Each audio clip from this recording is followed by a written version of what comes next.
আসসালামু আলাইকুম, welcome to my another new blog. So ভিউয়ার্সরা কেমন আছেন? আমি আশা করছি সবাই খুব খুব ভালো আছেন।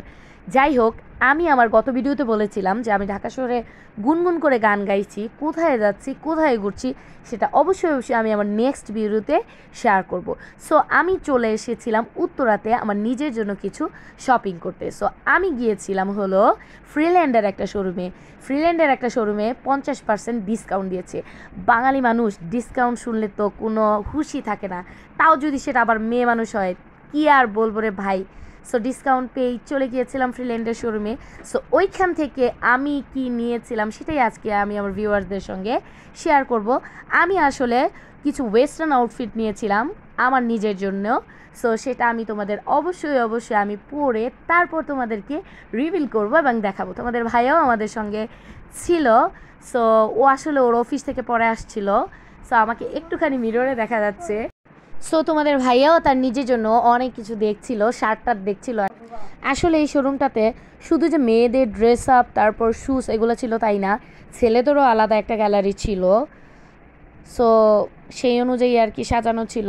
একটা রোতে পুরাটাই ছিল ছেলেদের ড্রেস আপগুলো এবং আরেকটা পাশ পুরাটাই ছিল আসলে মেয়েদের জিনিসপত্র। সো সেইখান থেকে আমি আমার জন্য একটা ওয়েস্টার্ন আউটফিট পারচেস করেছিলাম, কিছু শুজ দেখেছিলাম, কিন্তু সবগুলো হিল ছিল। আমি অতটা হিল টিল পরি না, সেই কারণে আসলে নেওয়া হয়নি।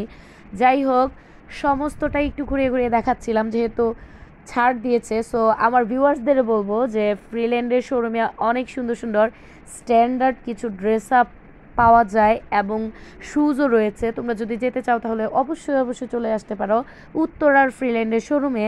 সো আমাদের যা নিয়েছিলাম সব কাউন্টারে চলে গিয়েছিল, তাই আমরা নিচে নেমে গিয়েছিলাম, কারণ আমি আমার ড্রেসগুলো নিয়েছিলাম আসলে সেকেন্ড ফ্লোর থেকে।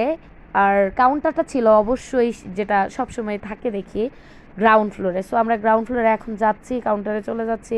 তোমার ভাই আসলে মানিব্যাগটা বের করেছেন, সেটা দেখে বোঝাই যাচ্ছে যে সে এখন টাকা পেমেন্ট করবে। সো এখন দেখা যাচ্ছে আমি কি নিয়েছিলাম সেটা আসলে অ্যামাউন্টটা কী ছিল, সেটা পারচেস করার জন্য কত টাকা এসেছে তার জন্যই আমরা ওয়েট করছিলাম। সো আরও কি নিয়েছিলাম সো সেটা দেখতেই পাচ্ছ। আমরা এবার চলে গিয়েছিলাম জুতা নিতে। আসলে গত ভিডিওতে আমি দেখিয়েছিলাম যে আমি জুতা নেওয়ার জন্য গিয়েছিলাম, কিন্তু সেটা আমার বাচ্চাদের জন্য ছিল। আর আজকে আমি চলে গিয়েছিলাম আমার নিজের জন্য জুতা নিতে। ভাই, জুতা বা স্লিপার বললে কথাই হয় নিগার প্লাজার কথা। সো উত্তরা নিগার প্লাজাটা উত্তরার কাছাকাছি যারা আছেন সবাই চলে যাবেন, কারণ ওখানে খুবই স্ট্যান্ডার্ড এবং আনকমন সুন্দর জুতা পাওয়া যায়। স্লিপারটা আরও বেশি সুন্দর থাকে, পর্যাপ্ত পরিমাণে হিলও আছে, কোনো কনফিউশন নাই। এবং বাচ্চাদের জন্য অনেক সুন্দর কেয়ার্স শুজ, তারপর নানান রকমের ডিজাইনার জুতা আছে, সেটা বলার কোনো অবকাশ নেই, কারণ সেটা আমি আমার গত ভিডিওতে অলরেডি দেখিয়ে ফেলেছি। সো আমি আমার জন্য একটা স্লিপার পারচেস করেছিলাম।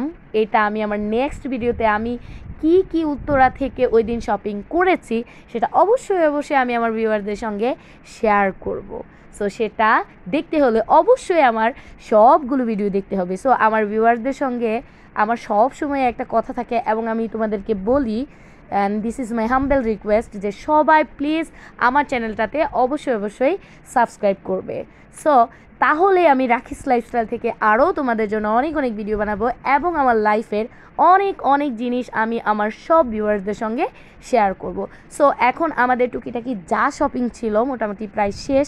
সো আমরা এখন বের হয়ে চলে যাচ্ছি। যাওয়ার সময় এই গাছগুলো না দেখলে মনে হয় যেন আমার পেটই ভরে না, কারণ আমি গাছপ্রেমী মানুষ, যেখানে গাছ পাই সেখানেই আমি আসলে ক্যামেরা ধরে রাখি, এরকম একটা অবস্থা। সো তোমার ভাই আগে যাচ্ছিল, আমি পিছন আর কি যাচ্ছিলাম। সো এখন আমরা চলে যাব। আমার সব ভিউয়ারদের জন্য বললাম, সবাই প্লিজ আমার ভিডিওগুলো দেখবে এবং আমার নেক্সট ভিডিওতে থাকবে। সবাই ভালো থাকবে, সুস্থ থাকবে।